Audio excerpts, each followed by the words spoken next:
চায়ের পাতি আর বোতল দিয়ে একটি কাঁঠাল গাছে কিভাবে কলম করতে হয় খুব সহজেই সেটা আজকে আমি আপনাদেরকে দেখাবো। তার আগে প্রথমে আপনাকে এরকম সুন্দর একটি ডাল আপনাকে নির্বাচন করতে হবে। নির্বাচন করে এখানে যে পাতাগুলো আছে এগুলো এইভাবে ছোট্ট করে কেটে দিতে হবে। এইভাবে ছোট করে কেটে দিয়ে কি করবেন, ঠিক গাছের গোড়া থেকে একটু কটাস করে এইভাবে কিন্তু গাছ ডালটা ভেঙে দেবেন। কিন্তু তার আগে খেয়াল রাখতে হবে আপনার কিছু জিনিস কিন্তু প্রস্তুতি রাখতে হবে।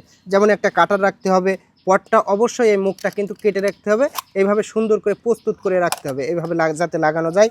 আবার কি রাখতে হবে, এই যে অ্যালোভেরা রাখবেন, কলা রাখবেন, আর চায়ের পাতি তো আছে মূল্যবান যে জিনিসটা। এবার কি করবেন, এখান থেকে এই যে কলাটা সুন্দর করে কিন্তু দুই মুখ কেটে নেবেন, দুই মুখ এইভাবে কেটে সুন্দর করে সাইজ করে নেবেন।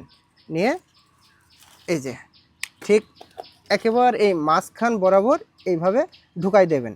এই কলাটা কি কারণে দেবেন, এই কলা কিন্তু শিকড় গজাতে অত্যন্ত সহযোগী একটি উপাদান। কিন্তু এখান থেকে কিন্তু আগে আমাকে এটা দিতে হবে, কারণ কলাটা কিন্তু এখন থাকার কারণে আমি মুখটা ঢোকাতে পারবো না। ঠিক মুখটা এইভাবে খুলবেন, খুলে ঠিক এই কাটা অংশটা এইভাবে দিয়ে দেবেন। দেখেন কত সুন্দর স্মুথলি কিন্তু এখানে চলে যাচ্ছে। এখানে যাওয়ার পরে এবারে এই মুখটা কিন্তু এইভাবে বসাই দেবেন, এই যে সুন্দর করে এভাবে বসাই দেবেন। বসাই দিয়ে এবার কি করবেন, এই যে এইবার কিন্তু সেই কলা পাকাটা এইভাবে আপনি সুন্দরভাবে বসাই দেবেন। কলা পাকা বসাই দেওয়ার পরে আপনি কিন্তু এতে একটা মূল্যবান যে এই যে অ্যালোভেরা জেল, এই জেলটা আপনাকে এখানে কিন্তু দিতে হবে। কারণ এই জেলটা আপনার এই জায়গাকে সবসময় পিচ্ছিল রাখবে, শুকাবে না। এই জেল থাকার কারণে কিন্তু শুকাবে না। এইভাবে সুন্দর করে দিয়ে এই চারিপাশ দিয়ে এইভাবে দিয়ে দেবেন। দিয়ে দেওয়ার পর এবার সেই মহামূল্যবান যেটা আপনার সবচেয়ে বড় উপাদান, এই চায়ের পাতিটা নেবেন, নিয়ে এভাবে এই যে চারিপাশ দিয়ে এইভাবে সুন্দর করে একটু শক্ত করে গেঁদে গেঁদে দেবেন। এইভাবে গেঁদে গেঁদে দেওয়ার পরে খেয়াল রাখতে হবে কিন্তু যেন কোনো জায়গা ফাঁকা না থাকে।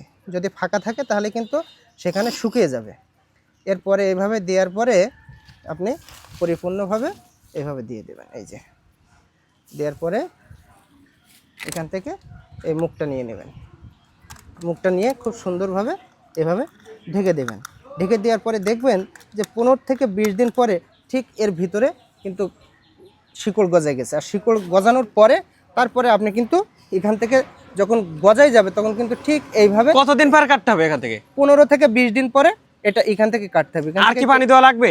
মাঝে সাঝে যদি পানি দেওয়া হয় সবচেয়ে ভালো হয়। কিভাবে পানি দিতে হবে? এটা মুখটা খুলতে হবে, এই যে মুখটা খুলে এর ভিতরে পানি দেওয়ার সিস্টেম আছে। যদিও জেল দেওয়া আছে, জেল দেওয়ার কারণে কিন্তু এটা নরম থাকবে, সমস্যা হবে না। তারপরেও যদি মাঝে সাঝে মনে হয় যে পানি দেওয়া খুব জরুরি, সেক্ষেত্রে এটা খুলে এখানে এইভাবে দিতে হবে। দেওয়ার পরে 15 থেকে 20 দিন পরে দেখা যাবে